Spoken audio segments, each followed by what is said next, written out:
Bapak Ibu semuanya kembali bertemu kembali dengan kami, dengan saya Odilia dan Bapak kita Pastor Antus Berboy. Terpuji nama Tuhan, kembali kami bersama dengan Bapak Ibu dalam program Mujizat Zaman Now dari Mount Hermon Church. Kembali hari ini kami memberikan suatu sajian, suatu pujian penyembahan kami untuk program kami di hari ini.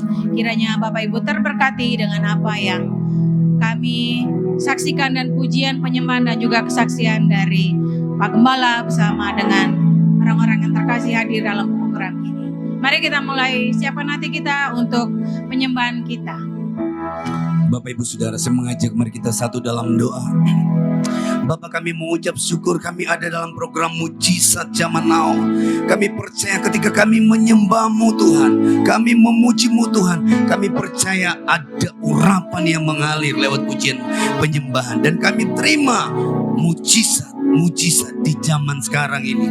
Dalam nama Yesus, kami persembahkan hidup kami hanya untuk hormat dan kemuliaan nama Tuhan. Ku menyembah-Mu,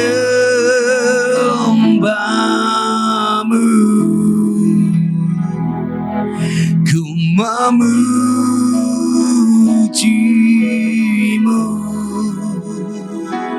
ku menyembah-Mu,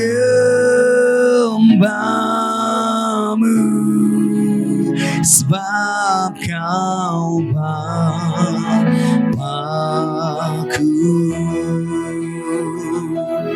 Ku menyembah-Mu,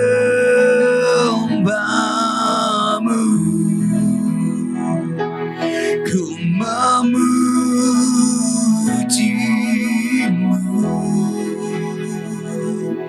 ku menyembah-Mu,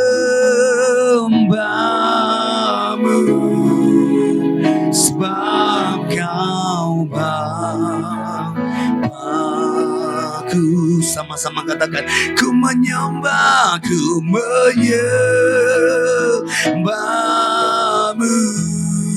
amin. Ku memuji-Mu,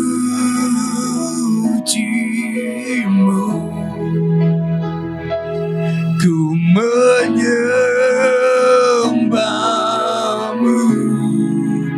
sebab Kau Bapa-Ku. Ku menyembah-Mu, ku menyembah-Mu,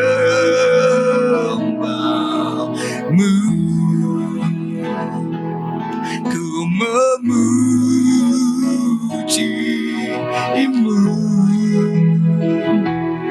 ku menyembah-Mu,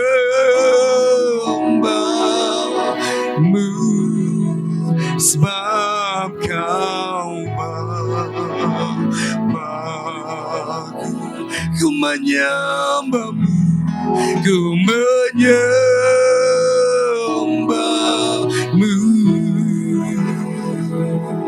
ku memuji-Mu,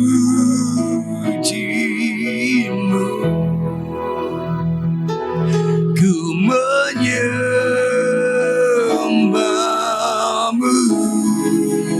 sebab Kau Bapa-Ku.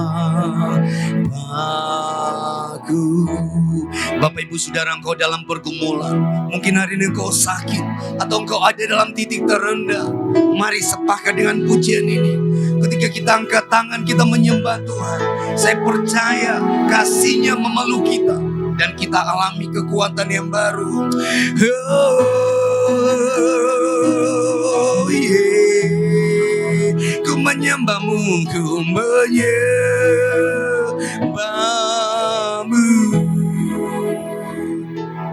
ku memuji-Mu,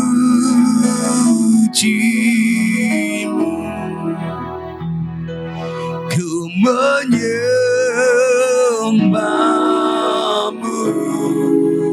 sebab Kau Bapa-Ku. Dengan lembut sama-sama kita katakan,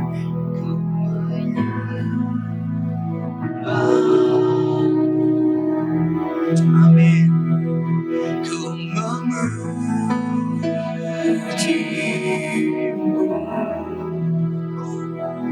ku menyembah-Mu,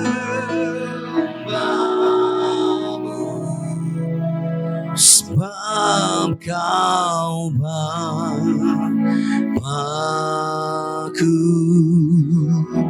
sebab Kau Bapa-Ku, sebab Kau Bapa-Ku.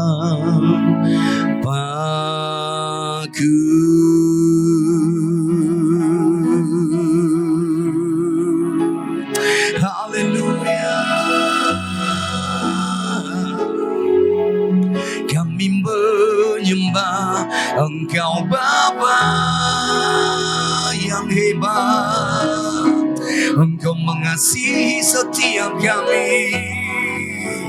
Kau mengasihi kami. Kami nikmati anugerah-Mu. Terima kasih Bapa. Haleluya. Ya Allah, ya Allah, haleluya. Kasih-Mu menyertai kami. Anugerah-Mu tercurah bagi kami. Saya mengajak sama-sama kita angkat kedua tangan. Kita katakan anugerah-Mu Tuhan. Anugerah Tuhan yang berlimpah-limpah. Anugerah-Mu melimpah bagiku, selalu baru di setiap waktuku. Kebenaran-Mu dan perkenanan-Mu mengikutiku. Oh, anugerah-Mu melimpah bagiku, selalu baru di setiap waktuku. Kebenaran-Mu dan perkenanan-Mu mengikutiku sepanjang hidupku. Katakan kebenaran-Mu, kebenaran-Mu dan perkenanan-Mu, kebenaran-Mu, kebenaran-Mu dan perkenanan-Mu, kebenaran-Mu, kebenaran-Mu dan perkenanan-Mu mengikutiku sepanjang hidupku. Kami bersyukur kebenaran-Mu dan perkenanan-Mu mengikuti kami sepanjang hidup kami. Oleh sebab itu kami bersyukur kami menerima mujizat di zaman now. Kesembuhan, kelepasan, kemenangan, terobosan terjadi atas setiap kami. Terima kasih Bapa. Kami mengucap syukur dalam nama Yesus. Dalam nama Yesus. Haleluya. Amin. Shalom. Allah, puji Tuhan. Senang sekali tentunya kembali diberikan kesempatan untuk saya boleh menyampaikan kebenaran firman Tuhan pada sore hari ini, saudara. Alkitab berkata iman timbul dari pendengaran. Pendengaran akan firman Kristus, saudaraku yang kasih oleh Tuhan. Artinya apa? Semakin sering kita dengar firman Tuhan, semakin sering kita dengar kebenaran, maka tadi kita nyanyi kebenaran-Mu dan perkenanan-Mu. Betul ya? Sehingga waktu kita melakukan kebenaran firman Tuhan day by day, hari demi hari, maka perkenanan Tuhan, the favor of God, ya kan? Kemurahan Tuhan itu akan mengikuti saudara dan saya. Amin, saudara. Siapa yang rindu agar hidupnya terus dikenan oleh Tuhan, saudara? Ya, saya akan percaya bicara tentang dikenan, berarti mau tidak mau, suka tidak suka, kita menjadi anak-anak Tuhan yang hidupnya layak bagi Tuhan. Ya, sehingga saudara, berita tentang kedatangan Tuhan bukan hal yang menakutkan buat kita. Kenapa? Karena kita siap. Kita tuh kadang-kadang, saudaraku, nggak kasih Tuhan nggak cengli gitu katanya, nggak cengli gitu ya. Siapa yang berharap saudara mengalami perjumpaan dengan Tuhan? Atau siapa yang rindu berjumpa dengan Tuhan? Wah, semua angkat tangan biasanya.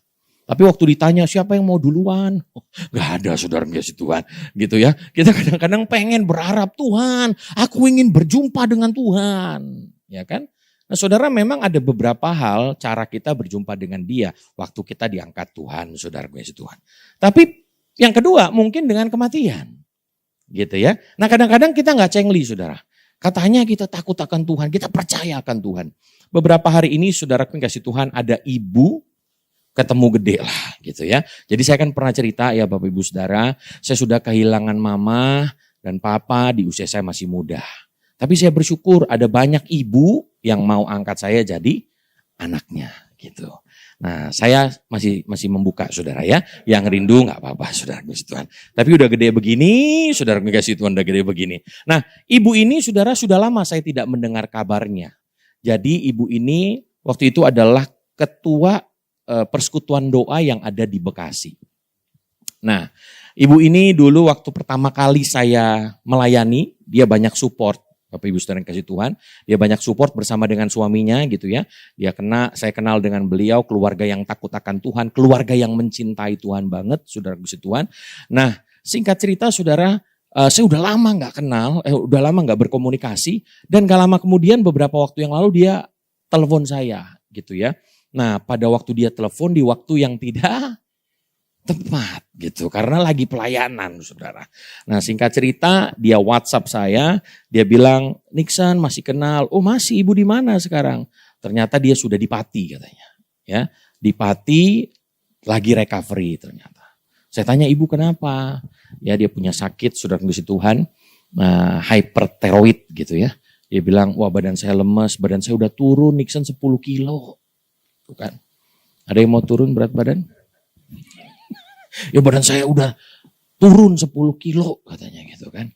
Nah karena dia WhatsApp begitu saudara, akhirnya dalam perjalanan dari Dan Mogot sampai ke rumah ya kan, saya telepon dia saudara kasih Tuhan. Ya saya telepon dia, waktu saya telepon dia banyak cerita, iya Nixon tolong deh kalau kamu lagi nggak ada kegiatan gitu ya, telepon ibu katanya gitu. Biar ada kata-kata firman Tuhan yang menguatkan. Nah saudara, selidik punya selidik, saya dengar ada begitu banyak pengakuan beliau saudara. Ternyata pada dasarnya dia takut akan yang namanya kematian saudara.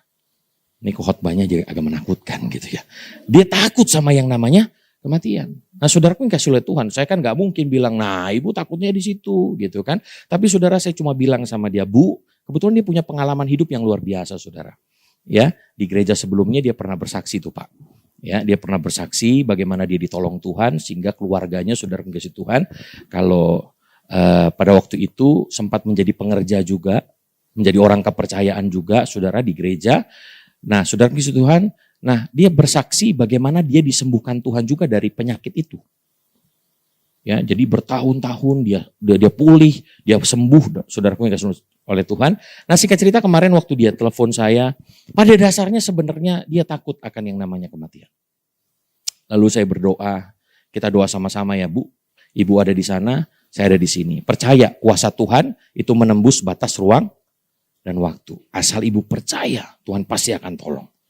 Nah, saudaraku kasih Tuhan, saya hampir setiap malam juga berdoa bagi ibu ini. Gitu ya, nanti mungkin saya akan kasih tahu sama Hari gitu ya, supaya juga didoakan agar ibu ini juga mengalami kesembuhan dan pemulihan. Nah saudara, tapi secara garis besar, dia takut sama yang namanya kematian. Ya, dia takut yang namanya kematian saudara. Nah kematian itu kan bicara tentang hari depan, ya kan? Itu tentang sesuatu yang kita gak pernah tahu kapan terjadinya. Oh, kapan mati katanya gitu kan. Kita gak pernah tahu kapan terjadinya saudara puji Tuhan. Tapi saya mau katakan bagi setiap kita, ayo saudara jangan sampai kita gak cengli. Kita berkata kita mau ketemu Tuhan, ya kan? Kita mau berjumpa dengan Tuhan, ya. Nah kadang-kadang kita takut sama yang namanya begituan saudara. Ya, tapi saya mau katakan bagi setiap kita, percayalah saudara puji Tuhan. Waktu kita hidupnya benar di hadapan Tuhan, kita hidupnya berkenan di hadapan Tuhan. Ada aja cara Tuhan untuk menolong setiap kita.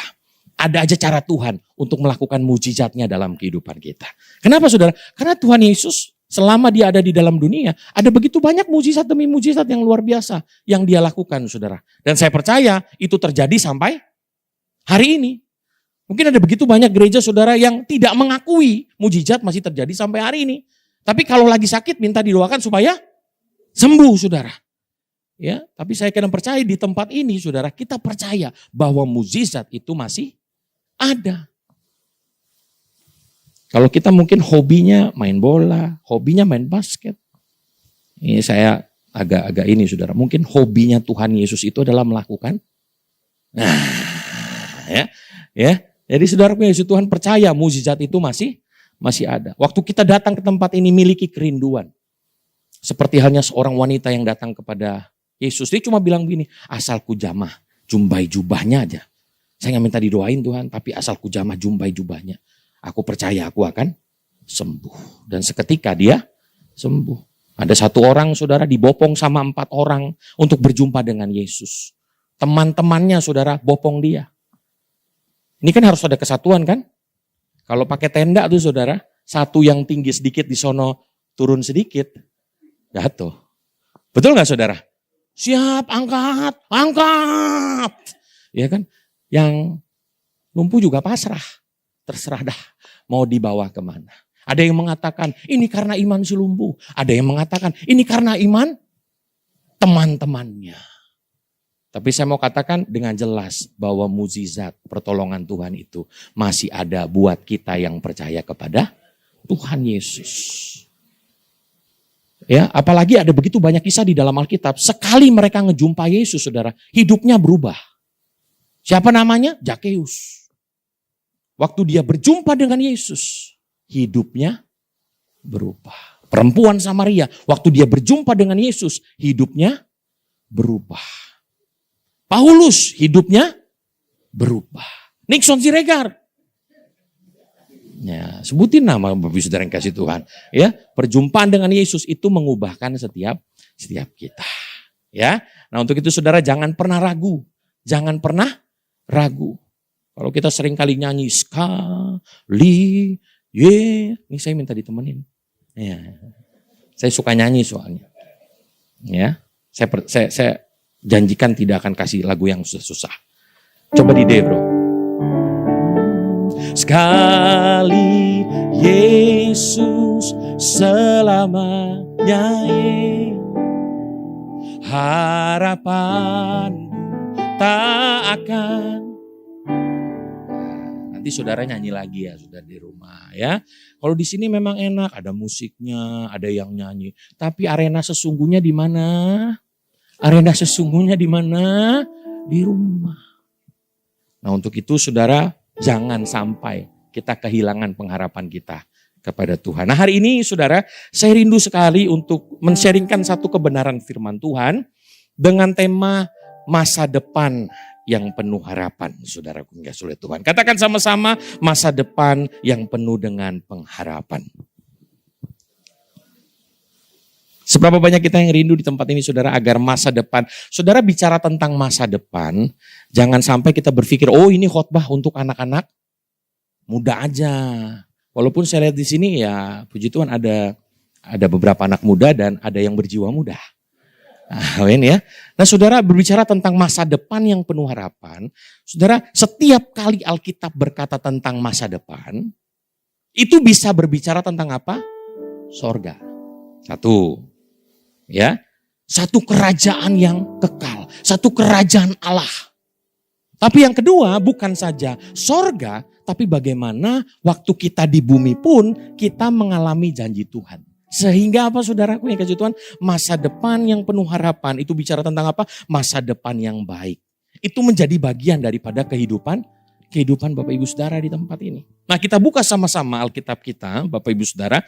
Dalam Yeremia pasal 29 ayat yang ke-11. Yeremia pasal 29 ayat yang ke-11. Saudaraku yang kasih oleh Tuhan. Yuk kita baca bersama-sama Bapak Ibu Saudara.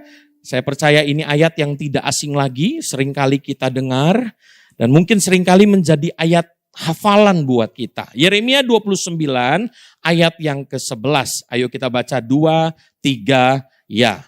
Sebab aku ini mengetahui rancangan-rancangan apa yang ada padaku mengenai kamu. Demikianlah firman Tuhan, yaitu rancangan damai sejahtera dan bukan rancangan kecelakaan, untuk memberikan kepadamu hari depan yang penuh harapan. Saudara dikasih oleh Tuhan. Yang percaya katakan amin. Ya, saya percaya saudara kita punya kerinduan agar masa depan atau masa depan yang baik itu menjadi bagian daripada hidup kita.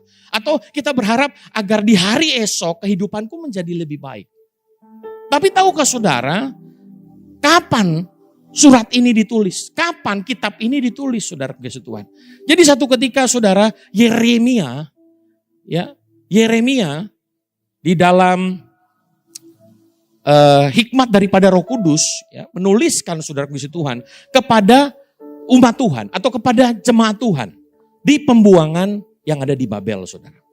Nah, bayangkan saudara, dalam pembuangan di Babel dia tulis surat, sebab aku ini mengetahui rancangan-rancangan apa yang ada padaku mengenai kamu. Demikianlah firman Tuhan, yaitu rancangan damai sejahtera dan bukan rancangan kecelakaan, untuk memberikan kepadamu hari depan yang penuh dengan harapan. Nah saudara, waktu bangsa Israel mendengar hal ini, mungkin dia akan berkata begini, udahlah Yeremia, ngapain sih kamu ngomong yang begitu? Kita udah lama nih di Babel, kita udah lama di pembuangan. Udah deh jangan ngomong tentang hari depan yang penuh dengan harapan. Udah gak usah cerita tentang hal-hal yang seperti itu. Udah beritain aja supaya hidupmu baik-baik ya, doamu baik-baik ya, Tuhan berkati kamu ya. Udah itu aja cukup. Jangan ngomong tentang hari depan yang penuh dengan harapan. Gak ada harapan di sini. Gitu mungkin. Ya saudaraku kasih oleh Tuhan. Nah pada waktu ini ditulis saudara, keadaan dan kondisinya demikian saudara.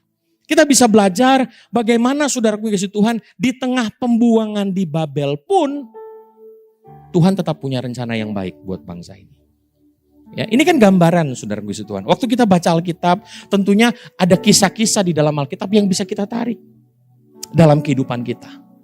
Ya, bicara tentang mereka hidup dalam pembuangan. Pembuangan apa sih saudara? Sesuatu yang tidak kita sukai. Kita dijajah, betul nggak? Ya, kita jadi budak. Ya, terus apa saudara? Waktu kerja nggak dibayar misalnya. Waktu kita melakukan segala sesuatu dengan kerja paksa. Sesuatu yang nggak enak. Bapak Ibu saudara kasih oleh Tuhan. Tapi tiba-tiba Tuhan bersabda kepada Yeremia. Yeremia, tulis hal ini. Sampaikan kepada umatku di pembuangan. Supaya mereka tetap percaya bahwa rancanganku kepadamu adalah rancangan yang penuh dengan damai sejahtera. Bukan rancangan kecelakaan. Tapi rancangan yang memberikan kepadamu apa saudara? Hari depan yang penuh dengan pengharapan. Sebenarnya saudara, kalau kita ambil banyak kisah di dalam Alkitab, itu bisa kita ambil saudara Yesus Tuhan, misalnya kedatangan Yesus ke dalam dunia ini. Ada istilah dikenal sebentar lagi kita Natalan nih saudara ya. Betul enggak? Saudara bersuka cita sebentar lagi Natalan. Ya, tempat ini pasti Natalan nih saudara Yesus Tuhan. Ini ulang tahun aja kemarin tuh. Bagus ya. Ya, baru ulang tahun nih saudara Yesus Tuhan. Berarti masih punya semangat dong ya. Masih ulang tahun kan? Berapa tahun saudara? Lagi lucu-lucunya minta ampun nih saudara ya. Ya, lagi lucu-lucunya minta ampun. Lagi semangat-semangatnya. Ntar lagi kita Natalan. Nah saudara tahukah peristiwa tentang Natal? Ya, jadi dalam perjanjian lama saudara, Tuhan berbicara melalui nabinya. Ya, kalau Tuhan mau menyampaikan sesuatu dia melalui nabinya.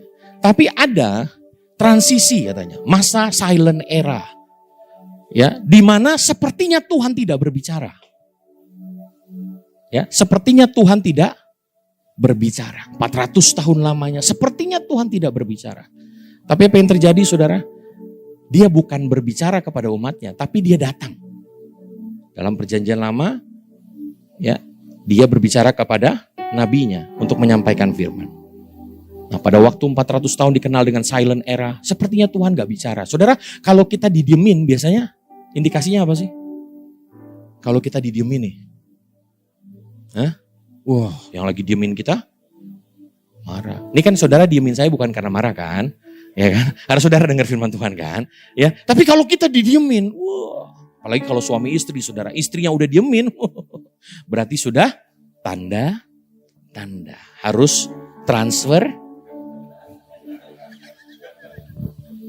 Ya. Nah, saudara puji Tuhan, sepertinya Tuhan tidak berbicara. Tapi tahukah saudara, peristiwa Natal, saya nggak berbicara lagi kepada umat, tapi saya benar-benar datang untuk memberitahu kepadamu, saya itu nggak marah, saya nggak marah, saya mengarah. Saya mengasihi kamu. Nah, saudara, mungkin prinsipnya bisa kita tarik bahwa dalam keadaan mereka sedang ada di dalam penjajahan, ya, mereka sedang dalam pembuangan, tapi Tuhan tetap mengasihi dan mencintai mereka. Makanya dikatakan, aku ini tahu rancangan-rancangan apa yang ada padaku mengenai kamu, untuk memberikan kepadamu hari depan yang penuh dengan pengharapan. Tempatmu gak di sini, tempatmu di hari depan yang penuh dengan pengharapan itu. Artinya ada hal yang baik, ada rencana yang baik yang Tuhan sediakan bagi setiap kita yang percaya kepadanya. Nah, untuk itu saudaraku yang kasih oleh Tuhan, kita akan belajar sama-sama hari ini bagaimana agar rencana Tuhan yang baik itu, bagaimana agar rencana Tuhan yang baik itu terjadi dalam kehidupan kita. Sebagai anak muda, saudara, tahukah saudara, saya bersyukur punya kesempatan seringkali banyak berkhotbah di depan anak-anak muda. Anak muda itu paling takut tentang masa depan. Bisa nggak ya masa depan saya baik ya? Apalagi kalau anak muda lahir dari keluarga orang berada, saudara. Orang kaya, dia akan berpikir gini, waduh, bisa nggak ya saya meneruskan kesuksesan orang tua? Ini kedua, ada juga saudara orang muda yang lahir dari keluarga yang biasa-biasa misalnya. Mereka akan berpikir, aduh jangan-jangan masa depan saya juga begini. Masa depan suram. Masa depan madesu katanya. Tapi dalam Tuhan madesunya dirubah jadi masa depan sukses. Kalau itu kan masa depan suram. Ini masa depannya sukses. Saudara, ada begitu banyak anak muda pun takut. Ada begitu banyak juga orang tua takut. Gimana ya nanti anak-anak saya? Gimana ya saya nanti masa depan saya? Gimana ya keadaan saya? Apakah doa-doa saya dijawab oleh Tuhan? Apakah sakit saya disembuhkan oleh Tuhan? Seperti halnya ada di Babel. Kita afraid, kita takut. Gimana ya Tuhan dengan masa depan saya?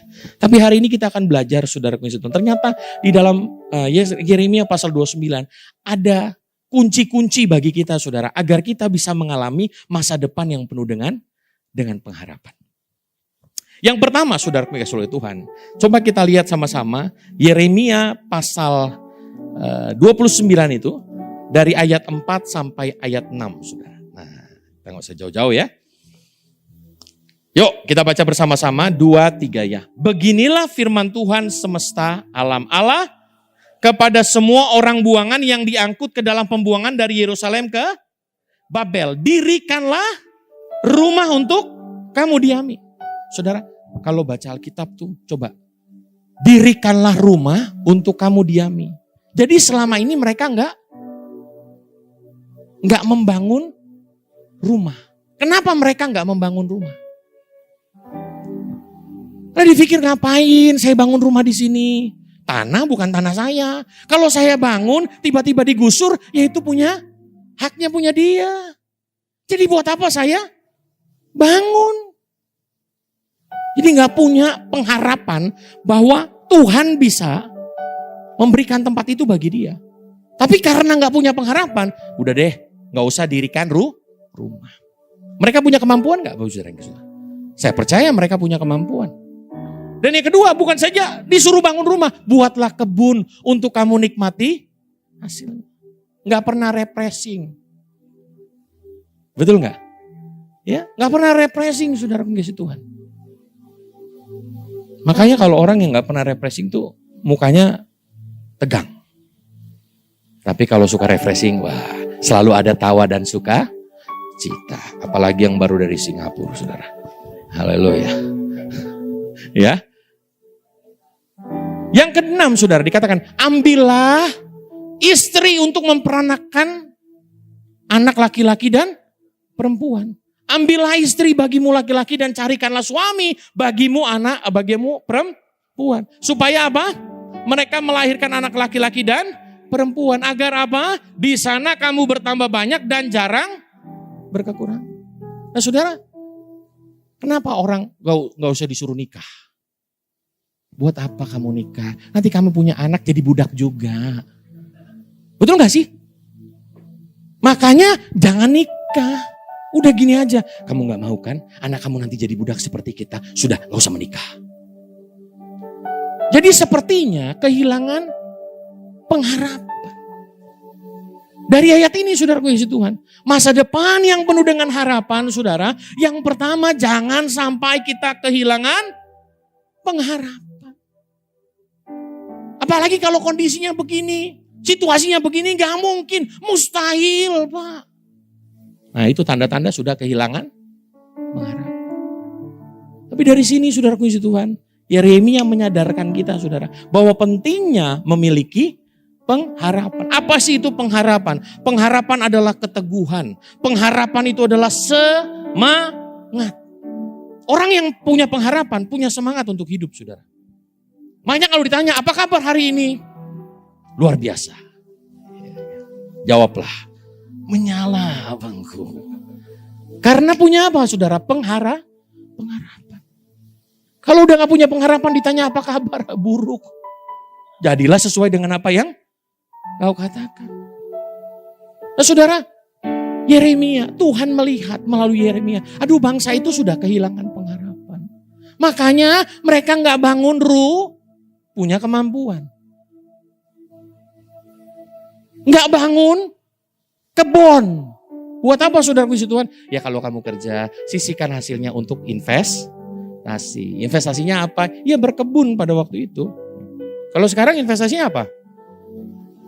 Ya banyak lah saudara ya, banyak ya. Beli rumah sana, beli apartemen sana, gitu kan saudara puji Tuhan. Ya, nah investasi yang lainnya. Tapi saudara mereka tidak melakukan, kenapa? Karena udah ketakutan. Loh kalau kita investasi, nanti duitnya dicolong sama Babel.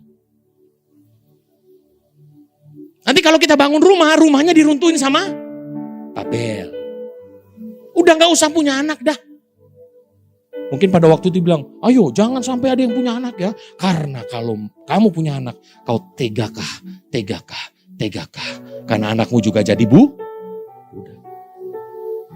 Ya, kehilangan pengharapan saudara. Padahal Alkitab berkata dalam Amsal 18 ayat 14, orang yang bersemangat dapat menanggung penderitaannya. Tapi siapa yang akan memulihkan semangat yang patah? Amsal 24 yang 10. Jika engkau tawar hati pada masa kesesakan, kecilah kekuatanmu.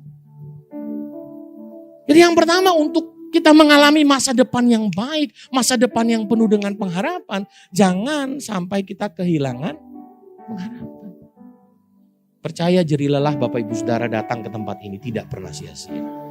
Percaya ketekunan kita untuk mencari Dia, memuji Dia, baca Alkitab, berdoa tidak akan pernah sia-sia. Percaya pemberianmu yang terbaik di tempat ini juga tidak akan pernah sia-sia. Percaya bahwa pelayanan yang kau lakukan, kadang-kadang ya dari pagi gitu kan, pagi-pagi udah bangun ya, di saat yang lain masih tidur. Itu tidak juga sia-sia. Ya, tapi jangan sampai kita kehilangan pengharapan kita. Makanya ada sebuah statement yang bagus saudara. John Maxwell pernah berkata, where there is no hope in the future, there is no power in the present. Waktu kamu gak punya pengharapan tentang hari depan, kamu gak akan punya kekuatan untuk menjalani hari ini. Tapi kalau engkau punya pengharapan, ada Tuhan di sana. Tuhan siap tolong saya dengan caranya yang ajaib. Sekalipun saya belum melihat, aku percaya masa depan yang penuh harapan Tuhan sediakan buat aku. Terus ngapain saudara? Bangun rumah. You must do something with your faith. You must do something with your hope. Amin. Sekarang cari kapling di mana ya saudara? Bangun. Artinya jangan sampai kehilangan pengharapan. Lakukanlah segala sesuatu karena engkau percaya. Jerih lelah jerih payahku tidak akan pernah sia-sia. Jadi sekalipun ada di Babel, hai orang-orang Israel, percayalah. Masih ada Tuhan yang sanggup menolong setiap. Amin saudara. Oke bro. Oke. Saya dulu. Oke. Oke lah. Aku punya Tuhan yang besar, yang telah berjanji dan sanggup menggenapi. Imanku bersepakat, percaya kuasanya, ku terima sekarang kemenangan dan. Bagaimana masa depan kita baik, saudara kasih Tuhan? Ada anak-anak muda, ada orang tua juga yang berjiwa muda di tempat ini. Jangan sampai kita kehilangan pengharapan. Amin. Kalau orang nggak kehilangan pengharapan, saudara, nggak perlu pakai skin tuh ya, white skin skin care gitu ya. Pasti di wajahnya ada kemuliaan Tuhan.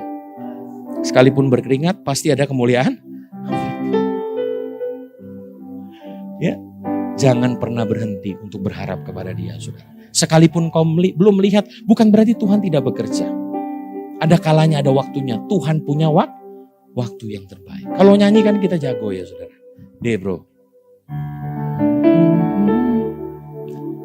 Waktu Tuhan pasti yang terbaik. Walau kadang tak mudah dimengerti, lewati cobaan, ku tetap percaya waktu Tuhan pasti yang pertama, jangan pernah berhenti untuk terus berharap. Nah yang kedua, saudaraku kasih oleh Tuhan, coba lihat ayat yang ke-7. Nah, yang ke-7 saudara. Dikatakan ayo kita baca bersama-sama 2-3 ya. Usahakanlah kesejahteraan kota kemana kamu dan berdoalah untuk kota itu kepada sebab kesejahteraannya adalah. Coba pikirkan baik-baik ayat ini saudara. Ada di tempat pembuangan tapi berdoa bagi yang jajah. Bisa gak saudara? Bisa gak? Berdoalah bagi negeri itu Tuhan yang benar. Berdoa bagi Babel Tuhan. Kalau Babel diberkati, kita bikinnya kan gitu kan saudara. Kita kan berdoa, jarang sih saudara, jarang sih saya temukan kita doa bagi musuh kita sih, jarang sih biasanya. Kita berdoa bagi orang-orang yang kita kasih. Tapi di tempat ini enggak saudara, semua orang didoain. Tapi umumnya saudara kita gak akan doa buat orang-orang yang kita, kalau saya doain dia diberkati, enak di dia gak enak di gua misalnya gitu kan. Ya kan udahlah kita berdoa buat yang lainnya aja lah. Tapi saudara ini yang luar biasa. Usahakanlah kesehatan kota kemana kamu aku dan berdoalah untuk kota itu kepada Tuhan. Sebab kesejahteraannya adalah kesejahteraan. Mungkin pada waktu itu kita bisa, nggak salah Yeremia maksudnya. Nggak salah nih ngomong nih, yang bener dong. Doanya tuh harus, biarlah Tuhan si Babel itu makin bangkrut, krut. Supaya hidup kita baik Tuhan. Tapi ternyata enggak saudara, disuruh berdoa bagi kesejahteraan kota, negeri.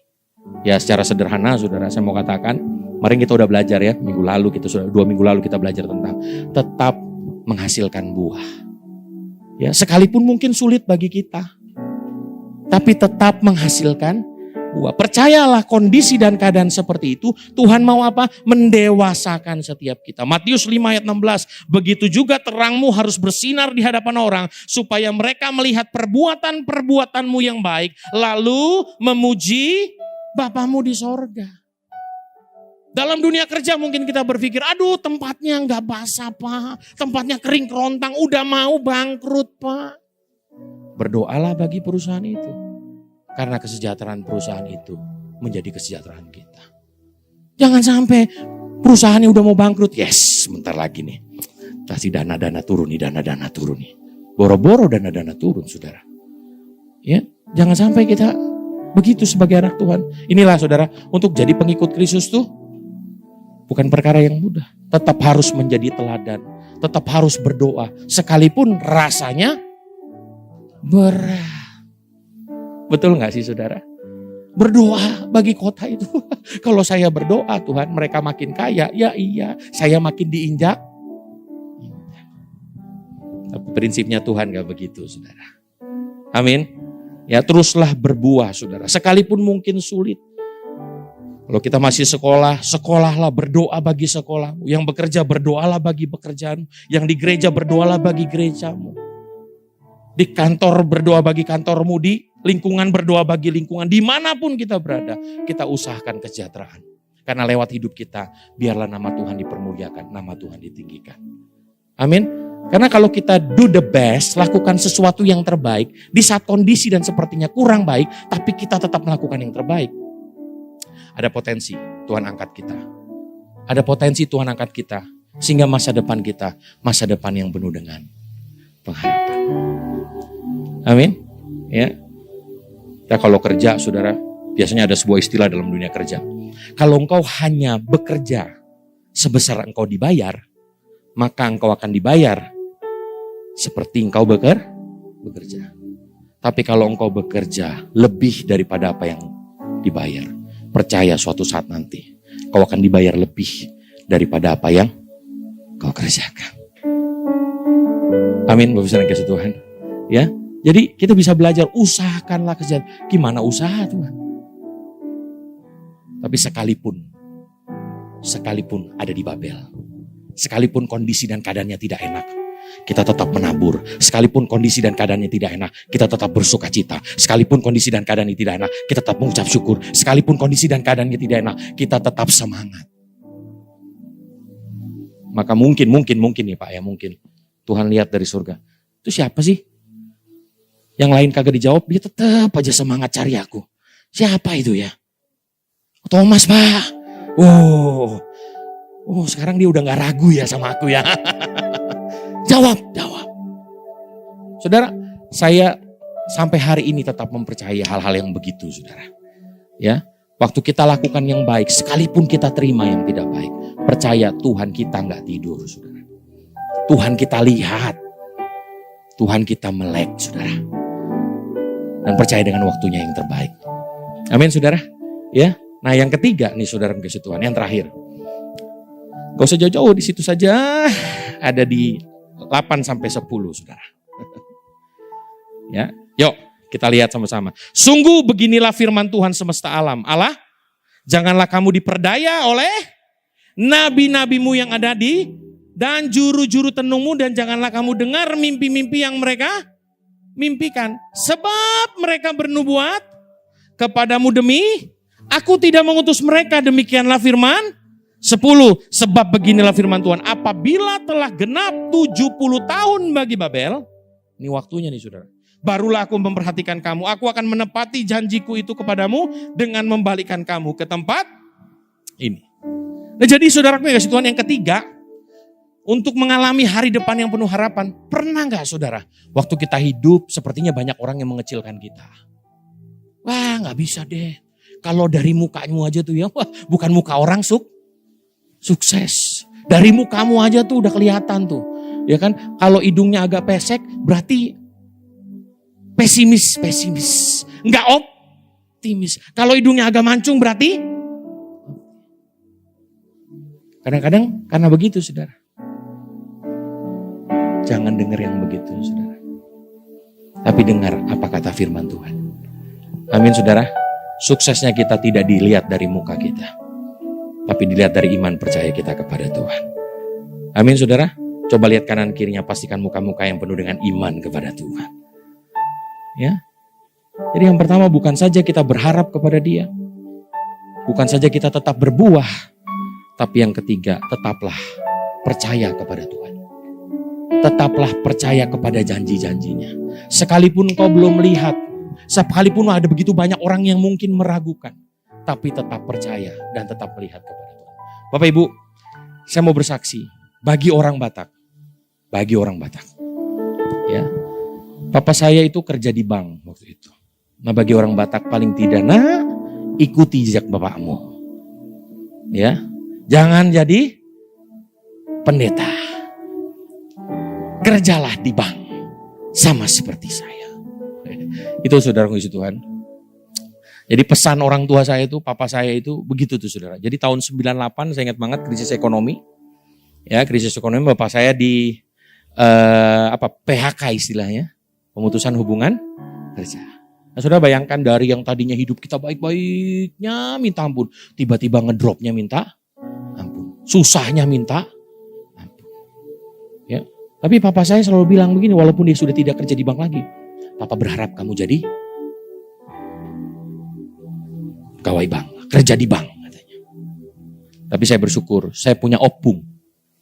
Dari sekian banyak cucunya, cuma foto saya yang ada di Alkitabnya. Jadi saudara ngerti ya maksudnya ya, kenapa saya bisa sampai begini nih saudara? Ya, jadi opung saya itu taruh foto saya di Alkitabnya. Saya bilang, Pung, ada begitu banyak cucunya opung. Kenapa foto saya di situ? Tapi saya nggak menyesal saudara di situ. Tapi ada yang bilang begini, wah ngapain jadi pendeta? Mau makan apa? Tapi saya mau tanya sama saudara, pernah mendengar pendeta mati kelaparan karena nggak makan? Ayo jawab dong, ayo jawab. Pernah? Kayaknya sih nggak pernah. Tapi kalau pendeta mati kekenyangan? Sorry saudara. Sorry. Ya. Tapi ada begitu banyak orang yang pada waktu itu ngapain sih Son jadi pendeta? Ngapain jadi hamba Tuhan? Wah, apalagi kalau temu saudaraku itu, apa itu namanya kalau ketemuan teman-teman di SMA itu saudara? Reuni. Wah, kartu bernama kan. Direktur, wah komisaris, kondektur ya. Suka rumah. Ya. Tapi saudara ada begitu banyak yang mengucilkan pada waktu itu.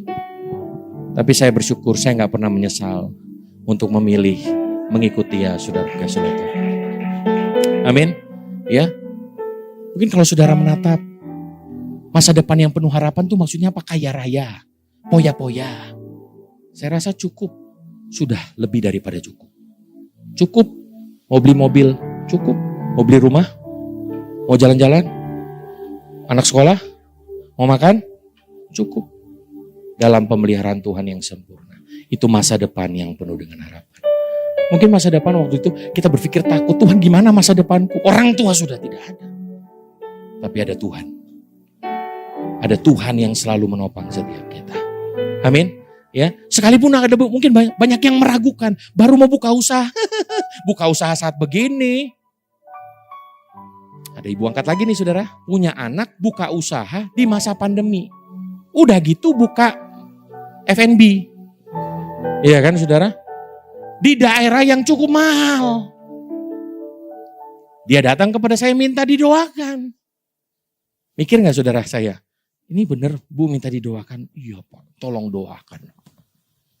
Ya sudah kita doakan. Saudara. Tapi puji Tuhan sampai sekarang masih berjalan juga saudara. Ya, nanti kalau saudara ke daerah Alam Sutra itu ada saudara ya. Di tempatnya bagus gitu ya. Bulan-bulan pertama saya masih dikirimin Pak. Tapi bulan-bulan berikutnya kayaknya udah banyak orderannya saudara puji Tuhan. Jadi lupa dia ya. Tapi saya mau katakan waktu itu dibilang udah jangan. Dokter mungkin bilang udah deh. Mungkin 2 minggu lagi ya Pak. Mungkin dokter berkata demikian. Seperti halnya sih nabi rong palsu itu.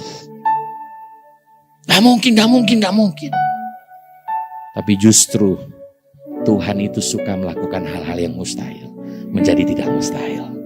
Amin saudara. Ya. Jadi saudara puji Tuhan, mungkin kalau kita ngelihat dalam reality, gimana ya Tuhan? Gimana dengan masa depan? Apalagi kalau kita dengar sekarang isu-isu yang berkembang ya saudara. ya, pergantian presiden nanti, terus apa lagi?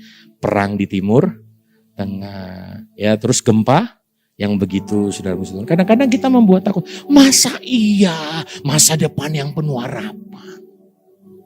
Ya, kalau engkau mempercayai demikian, terjadilah dalam kehidupan.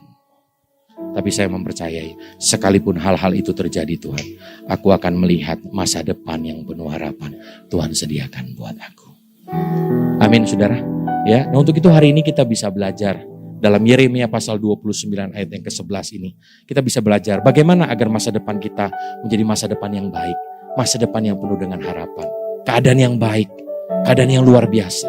Yang pertama, jangan pernah berhenti untuk terus berharap kepada Dia. Berharaplah kepada Tuhan. Yang kedua, tetaplah berbuah. Do something, lakukan yang terbaik yang bisa kita lakukan. Tetap percaya kepada Tuhan. Maka saya akan percaya masa depan yang penuh harapan Tuhan sediakan untuk saudara dan saya. Bahkan saya percaya sekarang pun saudara sudah mengalami masa depan yang penuh dengan pengharapan daripada Tuhan. Amin, saudara. Ayo kita bangkit berdiri bersama-sama, saudara kasih Tuhan. Mari kita berdoa. Puji syukur Tuhan kami panjatkan nama-Mu Tuhan, untuk setiap jemaat-Mu, untuk setiap penonton, untuk setiap netizen yang menyaksikan acara ini, acara mujizat zaman now ini, yang sakit Tuhan sembuhkan, karena Tuhan mau dan mampu menyembuhkan kami, karena nama Yesus ada di atas segala nama, ada di atas segala nama penyakit kami. Demikian juga usaha pekerjaan kami juga Tuhan berkati, karena Tuhan kaya menjadi miskin, agar kami menjadi kaya, agar kami diberkati. Terima kasih Tuhan Yesus, terima kasih. Apapun masalah kami Tuhan, kami percaya bersama dengan Yesus kami selalu punya solusi. Demikian juga Tuhan berikan damai di dalam keluarga kami, damai Kristus, sehingga suami istri tetap menjaga kasih mula-mula, tetap mengasihi orang tua, mengasihi anak, anak menghormati orang tua dan mengasihi orang tua. Terima kasih Tuhan Yesus, berkati usaha pekerjaan kami, berkati juga istri yang di ibu rumah tangga, berkati juga anak-anak kami yang sedang studi sekolah, agar anak-anak kami menjadi anak sehat, cerdas, dan selalu dapat beasiswa, baik sekolah di luar negeri maupun di dalam negeri. Berkati mereka sampai studi S3-nya lulus dengan beasiswa. Terima kasih Tuhan Yesus. Terima kasih Pak Gari juga anak-anak kami dari segala pergaulan yang buruk, Pak Gari juga dari segala niat-niat orang yang jahat Tuhan. Terima kasih Tuhan Yesus, terima kasih Tuhan Yesus, dalam nama Yesus. Dan kami ingin akhiri doa ini dengan doa berkat. Mari Bapak Ibu semuanya, angkat kedua tangan kita, siap menanti kita untuk menerima berkat-berkat dari Allah Bapa yang Maha Kuasa. Berkat dari Allah Bapa yang Maha Kuasa, kasih karunia dari Tuhan Yesus, dan penyertaan Roh Kudus menyertai kami semua mulai hari ini sampai selama-lamanya. Haleluya, sama-sama kita berkata, amin. Haleluya, puji nama Tuhan. Bapak Ibu Saudara, saya percaya setiap kita yang menyaksikan program Mujizat Zaman Now, kita diberkati Tuhan. Oleh sebab itu Bapak Ibu Saudara, saat ini kita akan sama-sama menerima berkat Tuhan. Mari angkat kedua tanganmu, kita angkat pujian El Shaddai.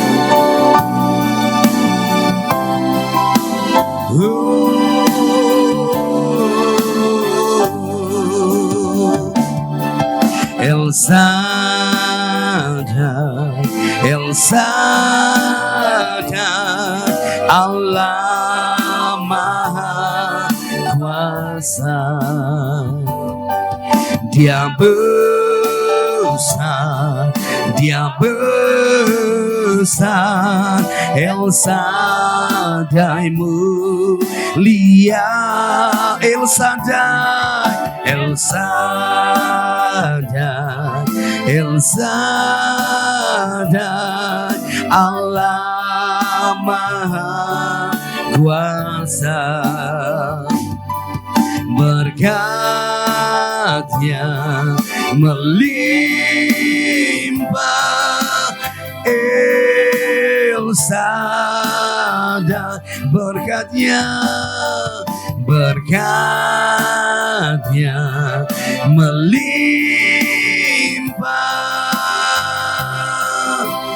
El